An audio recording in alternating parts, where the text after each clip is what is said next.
তুমি ক্যামেরা ধরো ভালো করে। মামুনকে তার বাবা মা দুধ দিয়ে গোসল করে দিচ্ছে, মানে যেটাতে জেলখানা থেকে মনে হয় একটা পাপ মুক্ত করছে। তুমি ক্যামেরাটা ভালো করেই করো, জীবনে সব পাপ মুছো। হ্যাঁ, আমি আজকে কিন্তু চমৎকার একটা হাসি দেখতে পাচ্ছি, মানে আপনার দুই পাশে দুইজন মানুষ আছে, কিন্তু গত 20 দিন ধরে কিন্তু এই জিনিসটা দেখিনি। আংটি আজকে মনে হয় ভোর 5টা থেকে এখানে এসে উপস্থিত। তো আংটি, এই যে সন্তানকে দুধ নিয়ে আসছেন গোসল করার জন্য, আসলে কি কেন একটু যদি আমার মনে টানছেন যে আমি এখান থেকেই ওরে গোসল করে বাসায় নিয়ে নিব, এই কারণে আমি গাড়িটা দাঁড়া করাইছি আর তোমাকে দাঁড়া করাইছি আমি এই জায়গাতে গোসল করে নিয়ে যাবো। আমার ভিতরে উপরে যাওয়ার কোনো কিছু আল্লাহ না না না, দুধ দিয়ে গোসল করে মানে সামনে যেন আর বিপদ না আসে, আল্লাহ যে বিপদেরকে মুক্তি করে। আচ্ছা না ঠিক আছে, মানে মুরব্বীরা অনেকে অনেক কথা বলে, কোনো এটা কোনো সমস্যা নেই। পানিটা কিসে? সোনার উপর পানি। আচ্ছা ঠিক আছে, মাথায়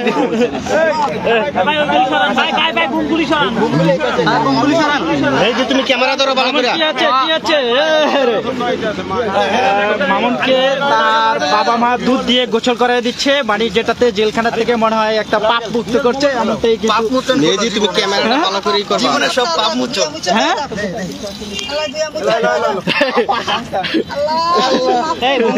আচ্ছা মজা আছে তো দুধটা।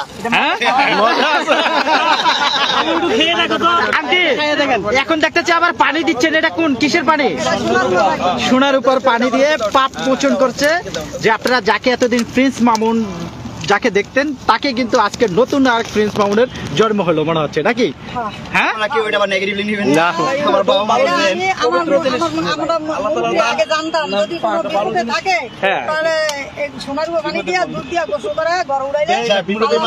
আমার আম্মু অনেক সময় অনেক কথা বলে ফেলে ভুল করে, আপনারা এটা আপনারা নেগেটিভ নেবেন না। আপনারা একটু আমার মার কথাগুলো একটু নরম ভাবে নেবেন, অনেক সহজ সরল। বুমগুলো কাছে নেন ভাই, এই বুমগুলো কাছে নেন, বুমগুলো একটু দেন, বুমগুলো একটু কাছে, বুমগুলো দেন, অনুমতিটা একটু শুনি।